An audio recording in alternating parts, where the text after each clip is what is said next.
Halo, jumpa lagi bersama saya dalam studi Al-Quran.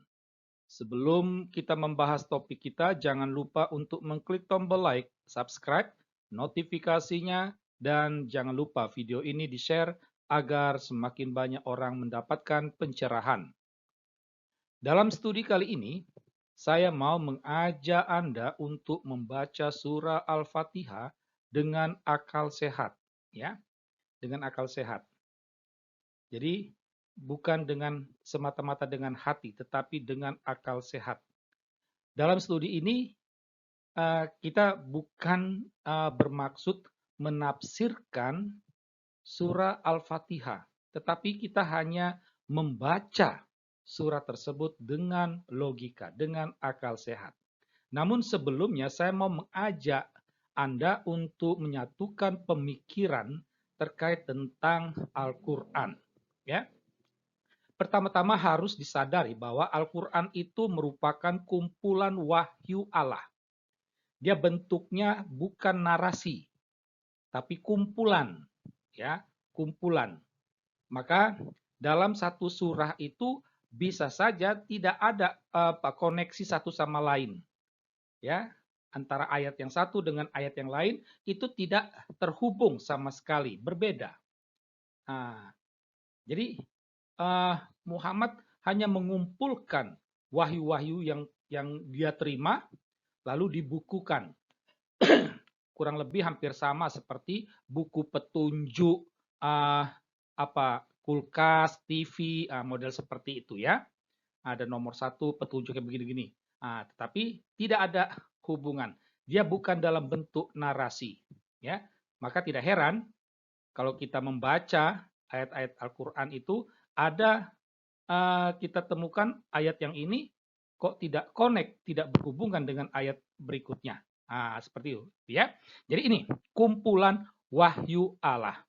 Nah, kumpulan-kumpulan wahyu Allah ini itu disampaikan kepada Muhammad. Ya, disampaikan kepada Muhammad. Jadi dengan demikian dalam hal ini Muhammad itu adalah penerima wahyu. Umat Islam yakin, ya, yakin 100% wahyu Allah itu hanya diterima oleh Muhammad. Tidak ada orang lain, ya, hanya Muhammad. Itu ya. Nah, tapi menjadi pertanyaan kita itu ya, kira-kira siapa yang menyampaikan wahyu Allah ini kepada Muhammad?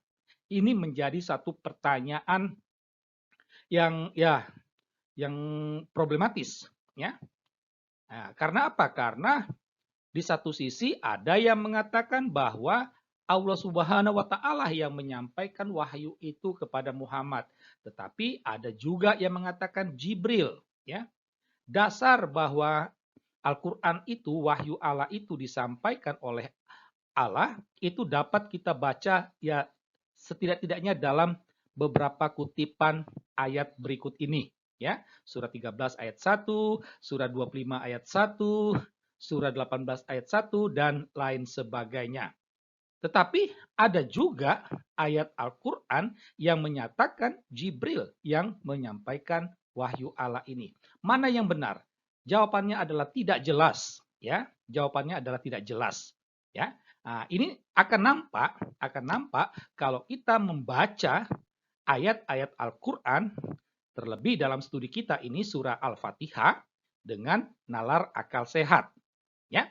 Nah, sekarang kita akan coba melihat ayat-ayat dari surah Al-Fatihah, surah yang sangat populer, ya. Jadi ini ayat pertamanya, ayat keduanya, ayat ketiganya, ayat keempat, ayat kelima, ayat keenam, dan ayat ketujuh. Jadi surah Al-Fatihah terdiri dari 7 ayat, ya. Nah, jadi ini karena berada dalam Al-Quran, ini disebut sebagai wahyu Allah. Jadi ketujuh ayat ini adalah wahyu Allah. Menjadi pertanyaannya adalah ketujuh ayat ini siapa menyampaikan kepada Muhammad? Apakah Allah atau Jibril?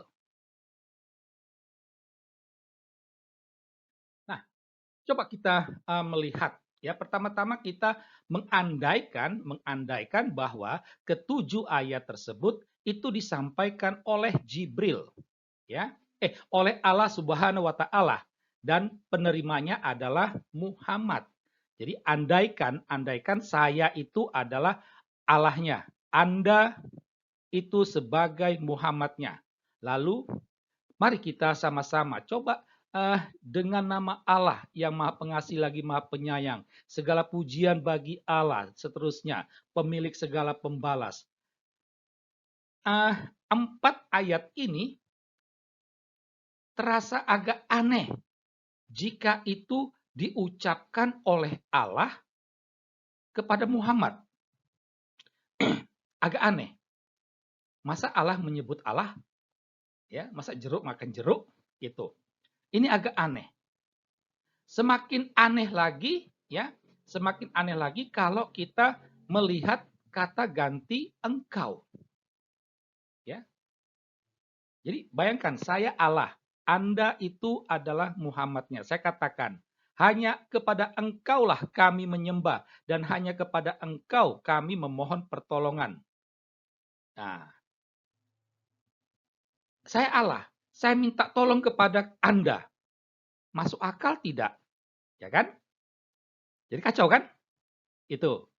Nah, tambah lagi, ya, kalimat berikutnya itu, bimbinglah kami di jalan yang lurus.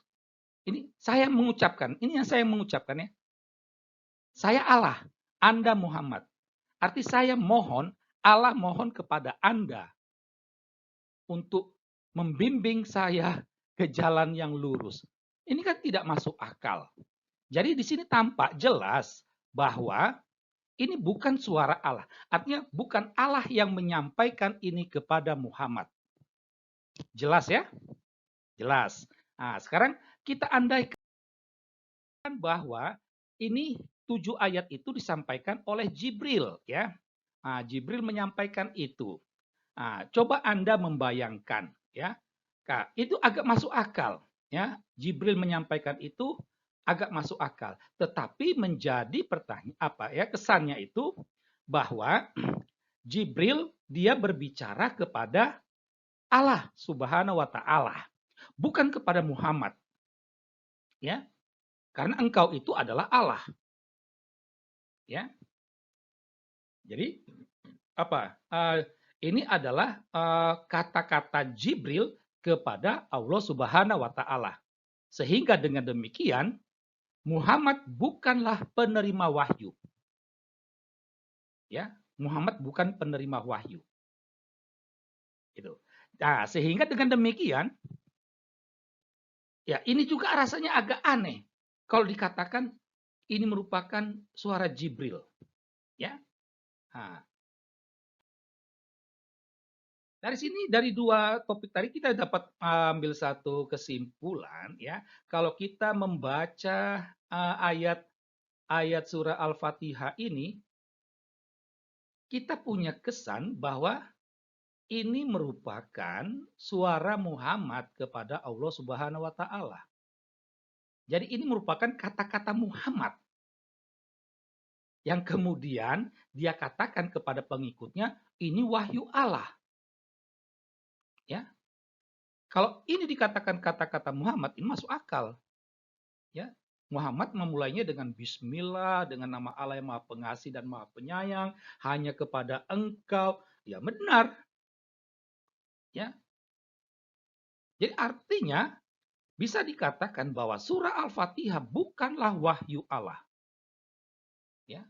Bukan wahyu Allah. Dia murni kata-kata Muhammad yang dijualnya sebagai wahyu Allah. Kebetulan pengikutnya waktu itu adalah orang-orang bodoh. Terima saja. Karena bodoh, ditipu, dibodohi, ya mau saja. Nah, demikianlah studi kita tentang surah Al-Fatihah. Sekian dan terima kasih.